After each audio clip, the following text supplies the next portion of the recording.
T command, let's understand piping with the help of XARGS command. I'm sure this is definitely gonna take you to a higher level of understanding. Now moving towards XARGS command. It is actually written as XARGS, which we pronounce as XARGS.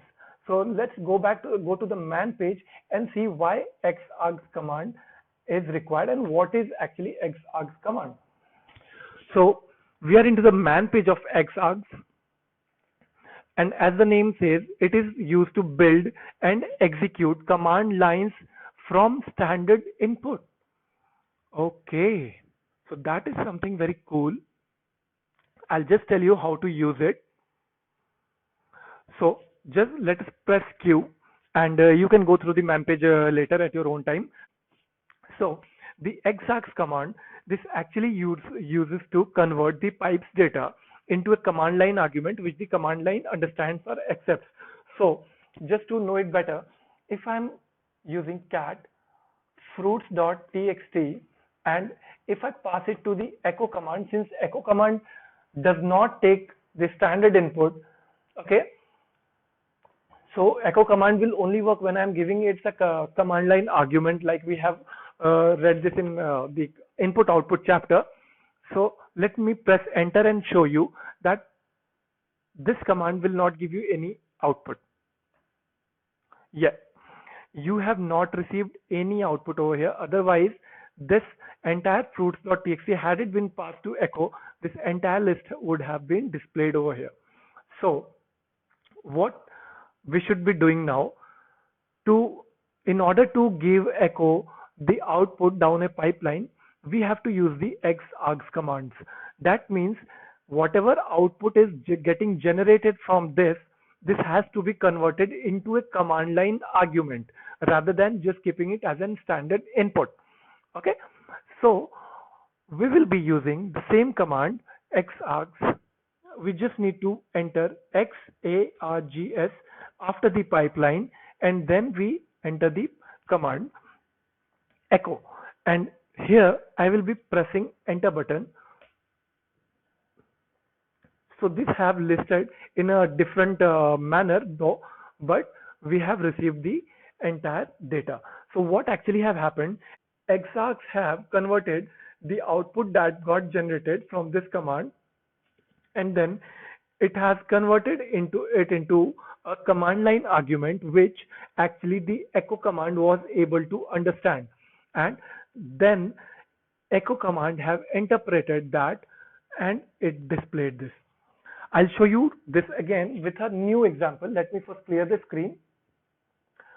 Like we know the date command, it accepts the standard input from the terminal and it gives the standard output, like it gave the today's date. So if I want to pass the date command to echo, this should not be working. And as we have discussed, to convert this entire thing rather than keeping it as a standard input for echo, we need to convert this into a command line argument, and for that we will be using the XARGS command. So XARGS, we use it today, we use it here, and we write echo and we press enter. So now the data which got generated, the output of date, will be passed down the pipeline, but it will be first interpreted by XARGS.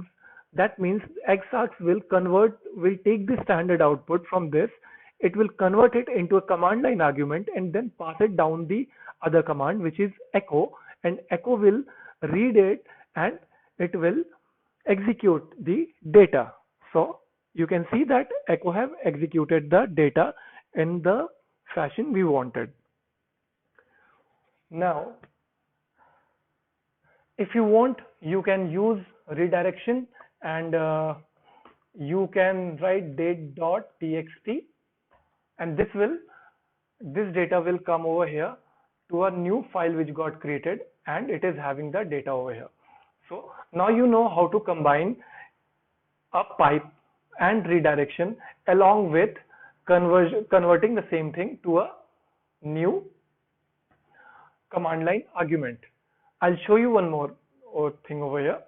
You can actually, means it is just revision today is, and you can pass it over here. Now you just reload it and you got the answer. Today is Monday and this. So you can also give your standard input, your command line argument, what you want, okay, and apart from this it will actually add what the command line argument got generated from here, and this will come directly after this, okay, after this thing, and this entire data gets combined and it's redirected to a file which is called date.txt, and I have used here double greater than symbol. That means I have not tried to truncate my file, rather I have tried to append the data in date.txt. So this was the second thing that we have learned in the redirection chapter. There is one more method by which you can actually delete multiple data from your any directory. So just take an example of this. We have date.txt, fruits.txt, output.txt, and t.txt. Okay, I've made one copy of this file. I'll be writing this delete.txt. Though we'll be learning about this deleting, creating file, and all this stuff later in our file system chapter, which is actually the next section, and it is actually more interesting, and you will be able to know much better things than just playing around with the command line. So in this delete.txt, what I'm going to do, I'm going to write the names of these files, and I'll be doing this. Okay, so I'm writing date.txt, fruits.txt, output.txt, and t.txt. Actually, I don't want to delete this fruits.txt. A lot of effort has been wasted getting this file to create. Okay, now I save this. Okay, just one more copy, and because I want to show you something else to delete one. Yeah, there's a command called rm command, which is actually remove command, which is used to remove files from any folder. So if I want to delete this file, any of the file, so how will I be doing it? I'll have to write rm and the file name which I want to delete. So suppose if I have to delete these two are the copies. Suppose if I have written all the files name in this file, and if I delete this, then this should delete all the other files. Okay, so let me try it and see if this happens. Delete one .txt, and I'll press enter button over here. Okay, so what we notice that instead of getting the all files deleted, which was actually mentioned in the delete one.txt, only the file itself got deleted. So that means it will not be working. So what we need to do over here is I have to first read the data one by one and pass it to rm command. Understood? So I'll be using cat delete.txt, and then I'll be using pipe. So it will first read each data one by one, and then I'll be using XARGS and then rm. So I hope this makes things very clear. I'm first reading the data from delete.txt, and then I'm passing one by one. So it will first pass date.txt, then output.txt, then t.txt to as command line argument to rm. And rm, since it is also like the echo and the date command, it will echo command, it will not accept standard input. It needs some command line argument. So it will one by one delete all the files. So I press enter, and one by one the files which were mentioned, so those got deleted. So now I can delete rm.delete.txt too. I don't actually need it.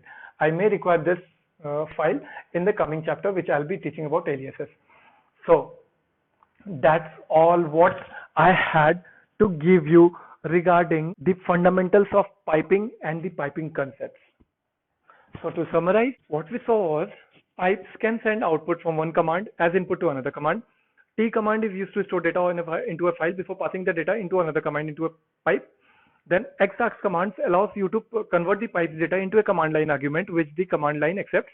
And redirection will just keep the snapshot of the data, and you cannot do further piping. So for that, you have to use the T command and store the data somewhere in the middle into a file, and then pass on the data to the other command in the pipeline so that it can be executed. And the redirection can be used at the last of the pipe so that the data which you have got after the end of the pipe will be stored in a file. So friends, that's all was till now. The next chapter is about aliases, where we'll learn to create aliases and use the aliases in place of writing longer commands, and that would be most probably the last chapter of this section. And we'll be moving ahead to Linux file system, which is in itself a very vast but very interesting chapter. We'll be having a great time learning that. Till then, see you in the next tutorial.